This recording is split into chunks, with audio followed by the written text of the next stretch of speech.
Nom Nom delivers fresh food with whole ingredients backed by veterinarian science. Science tells us that a dog's health starts in the bowl, so improving their diet is one of the best ways to help them live a long and happy life. Nom Nom's food is full of proteins your dog loves and the vitamins and nutrients they need to thrive. All you have to do is order, pour, and serve. Ready to make the switch to fresh? Order Nom Nom today. Go to https://trynom.com/curveball and get 50% off your first order plus free shipping.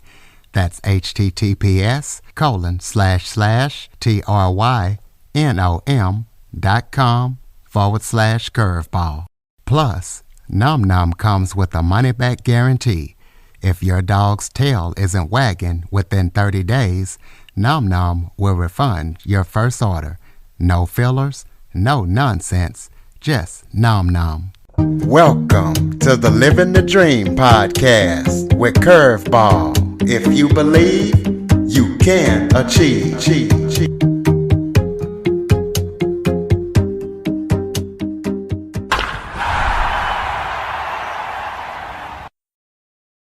Welcome to the Living the Dream with Curveball podcast, a show where I interview guests that teach, motivate, and inspire.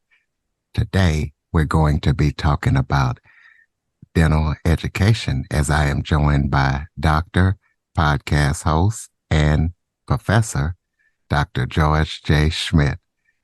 Dr. Schmidt is passionate about dental education, so we're going to be talking to him about his story and about his amazing bio and all that he's doing for dental education. So, Dr. Schmidt, thank you so much for joining me today. Well, Curtis, thank you so much for having me on the program. I really appreciate it and looking forward to spending some time with you here. Why don't you start off by telling everybody a little bit about yourself? Yeah, Curtis. So I'm a full-time practicing dentist in Northern New Jersey, but I'm also an adjunct clinical assistant professor at NYU and also at Rutgers School of Dental Medicine. As you mentioned, I'm the host of the Academy of General Dentistry podcast series. I'm active in organized dentistry, both locally and nationally, as well as dental education, and that's one of my passions. Okay, well, you're also a professor too, so tell us all about that and what you teach. Yeah, so like I said, I'm a clinical assistant professor at NYU, New York College of Dentistry, and Rutgers School of Dental Medicine. And so I've really taught over the years dental education at every level. So from the undergraduate level all the way to the postgraduate level. And I've taught in various different departments in there. And currently I teach how to place and restore dental implants to other dentists, locally here at the universities. But I also do some lecturing across the country where I talk about a variety of different things, including dentistry and some practice management and some motivational stuff as well. So it's one thing to be a dentist, but what made you actually want to focus and be so passionate about dental education? Yeah, I'm glad you asked. I'm glad you asked that. When I was, during my sort of undergraduate dental career, I was exposed to a lot of different folks, as you can imagine, with all the different lectures and learning opportunities that we had. And I was always intrigued just about the interaction, helping others, being able to present material and stay current and things like that. And it's something that I had always wanted to do. So when I came out of school, I first started just, practicing dentistry and learning my craft and all that. And I did that for about 10 years, I'd say. And then I went back to the school and I said, hey, this is something I think I'd like to do. And I had known a few folks over there, and they sort of introduced me into the field, and it's something that I really enjoy doing. I love working with younger dentists and teaching folks and sharing some of my experiences over the years, and as you can imagine, what to do, what not to do, things that you can that I've learned, and I really do enjoy sharing that with other folks. How do you feel about the state of the dental industry, and what do you feel is going? Yeah, so that's a really good question. It's also a really good question. So I'm excited from a clinical standpoint, I think this is probably, the golden age of dentistry. We can do so many things now that we couldn't do, let's say, 20 or 30 years ago. For our ability to save teeth and replace teeth, it's just amazing. I mean, we all have grandparents and great grandparents and things like that, and even parents for that matter, that don't have teeth because, it used to be that we just pull a bad tooth. But now there are so many new exciting materials and different things where we can save teeth. I'm really excited about that. But there are some challenges in the industry as well. A lot of those have to do with the rising amount of debt for some of the younger students. I mean, some of these kids are coming out of dental school with nearly $500,000 in debt. They've got to go out and start a family, and they've got to practice and things like that. So I think for the younger dentists out there, I think there's some challenging times in that standpoint. And we also have different types of dentistry now that are available. So it used to always be, sort of the mom and pop dental office where you'd go out and you'd open your own office and you'd be there and you'd practice during the week. And now we have much bigger entities that have entered into the arena.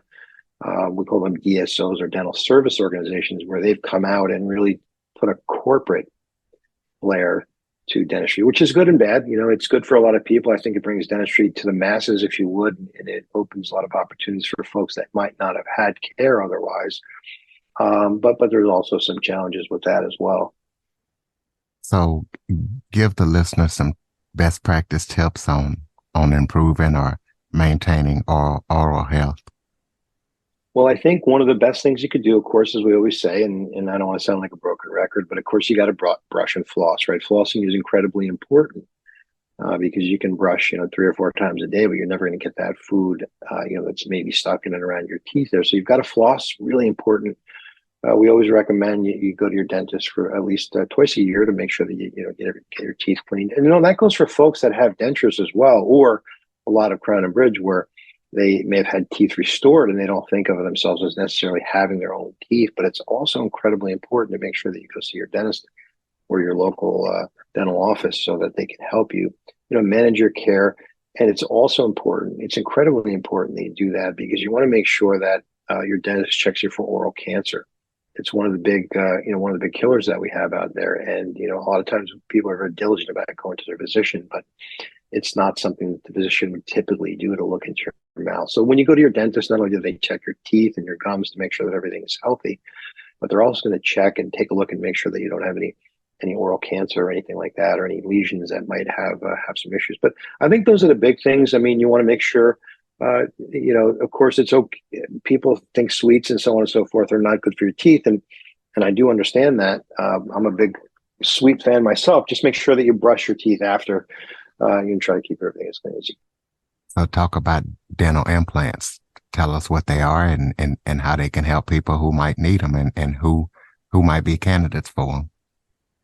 Yeah, so that's another great question. So dental implants are one of the things that are making the profession very exciting now, because a dental implant is actually, the best way to describe it is a false tooth root.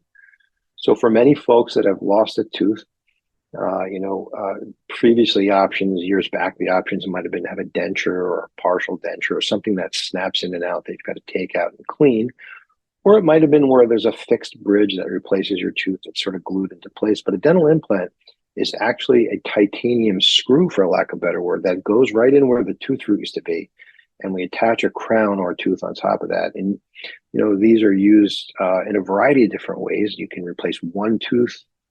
You can replace multiple teeth with dental implants. You can replace all your teeth with dental implants. And for a lot of people that have a denture, I mentioned a denture earlier, that might be a little loose or mobile, and there's plenty of those folks around there where they have a denture that's moving around a little bit. There's actually ways now where you can put in just a very select few implants where you can snap your denture on.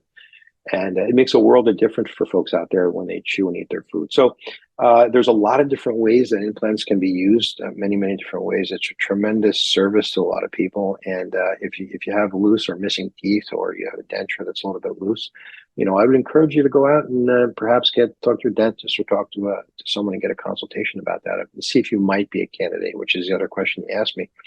So in order to put a dental implant in, you've got to have enough bone to support the implant. And you have to have bone in all directions, just as if you were going to put a screw or hang a picture on your wall. If you're going to put something in, you have to have enough surrounding structure so that it supports it. And so you've got to be evaluated by your dental practitioner to make sure that you have enough bone. Now, there's ways you can grow bone and things like that if you don't have it, but that's a little bit more complicated than we want to get into the discussion here. But a lot of people are candidates for implants, and the best way that you could sort of find that out would be to seek some professional help and ask your local dentist. What about cosmetic dentistry? Talk a little bit about that and explain what that is and how it's different than, just regular dentistry. Yeah, so cosmetic dentistry is another great field, and this is where I think the new materials that we have really, really come into play, because we can replace teeth and make them look lifelike, real, and fantastic in so many different ways because of the materials that we have. But cosmetic dentistry is really anything that you, a patient, would think improves their smile, their look, the way they look. And that can range anything from bleaching, where you can actually whiten and brighten your natural teeth, to perhaps putting some veneers or some coverings over the face of your teeth to make them straighter or whiter, close spaces, and gaps and things like that. So we can actually put thin porcelain coverings over the top of the teeth, much like a snap-on fingernail would be. Or we can use crowns, which are basically porcelain coverings that go over the top of the teeth and circle right around the tooth, or even implants or some combination. So cosmetic dentistry is a very, very broad subject area, very broad topic, and even we have the ability to use some lifelike materials. Call them composite material, which are plastic type materials that can go in and bond over the top of the teeth and reshape them and make them look really fantastic. So we're really excited about that in dentistry nowadays. Like I said, it's not like it was 20, 30, 40 years ago, because we've got just some incredible materials and options for folks to really improve their smile. And it's always exciting for us as dentists when we have a patient come in and when we're able to provide those kind of services, because you can literally change someone's life, Chris, as you can imagine, by just reinvigorating or changing their smile. Well, you also are a podcast host, so tell the listeners about your podcast and where we can find it and what we can expect when we listen to it. Yeah, thanks for asking. Thanks for asking about that. Well, my podcast, or our podcast, the Academy of General Dentistry podcast series, is something that we're very proud of. It's a podcast series that we put on, and you can find us on Spotify and SoundCloud, and Apple Podcasts, the Academy of General Dentistry. You can find us there, just under the Academy of General Dentistry. But it's mainly a specific show for other dental professionals, although we do have some things on there that would be relevant to the general public. But we're very proud of that, and it's we put a new show on every 2 weeks where we have various guests, leaders in the industry, folks that are highly respected, and we have them come on, and I talk to them about a variety of different things, much like we're doing here. We talk about cosmetic dentistry and implants and the state, all the things that we just kind of touched on. We have great guests that come on and they talk about those kind of things. And yeah, so I mean, although it's mainly geared for our general dentistry population, I think anybody that has an interest in dentistry could probably tune in and learn a few things, and would probably really enjoy some of the stuff that we talk about. Tell us about any current or upcoming projects that you're working on that people need to know about. Well, one of the things that I'm working on. Of course, I mentioned that I'm with the Academy of General Dentistry, and each year we have a scientific session. This past month, we were in Las Vegas for our big meeting, and next year we're going to be in Minneapolis. I'm the chairman of the meeting that puts on that show. We have about 3,000 folks that come out and see us, and that's the main thing that I'm doing right now. And I guess one of the things that I'd like to point out is that it may not directly affect your listeners, but it certainly indirectly affects your listeners, because their dentists are coming out to our show and they're getting some wonderful educational and learning opportunities where they can learn new and great stuff that they can bring back to their patients and many people that might be listening to your podcast here. That's the main thing that I'm working on. Of course, we're always working on the podcast and trying to refine that. As you know, you've got a great show here, that you've got some great listeners, and the work that goes into that, and talking to different guests and things like that.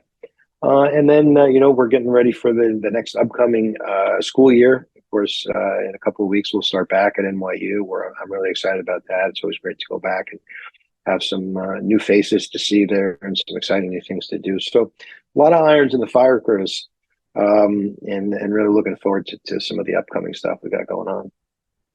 So people can keep up with everything that you're up to. Throw out your contact information.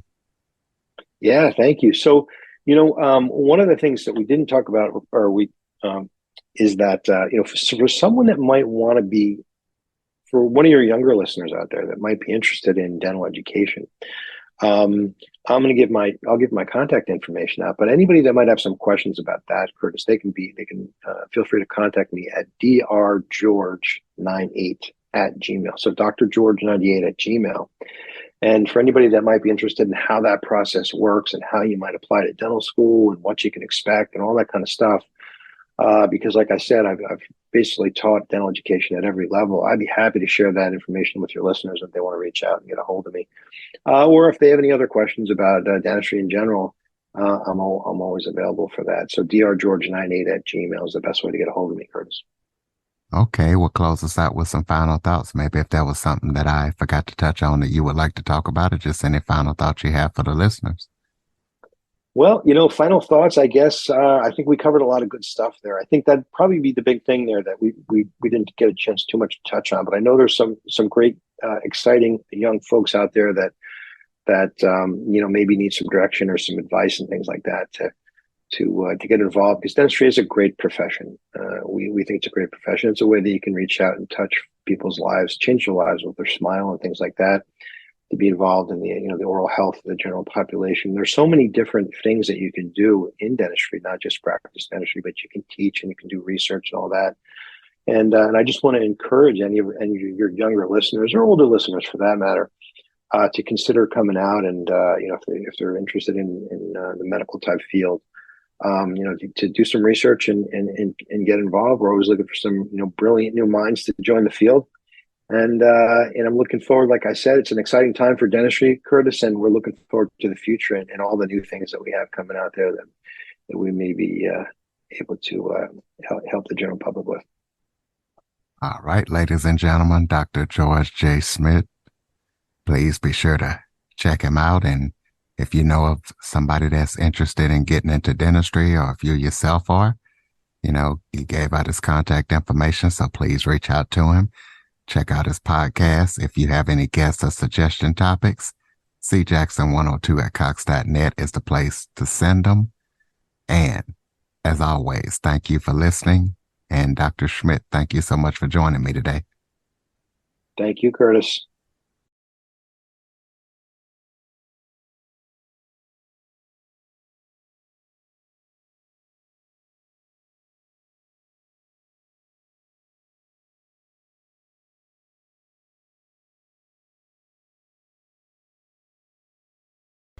For more information on the Living the Dream podcast, visit www.djcurveball.com. Until next time, stay focused on living the dream.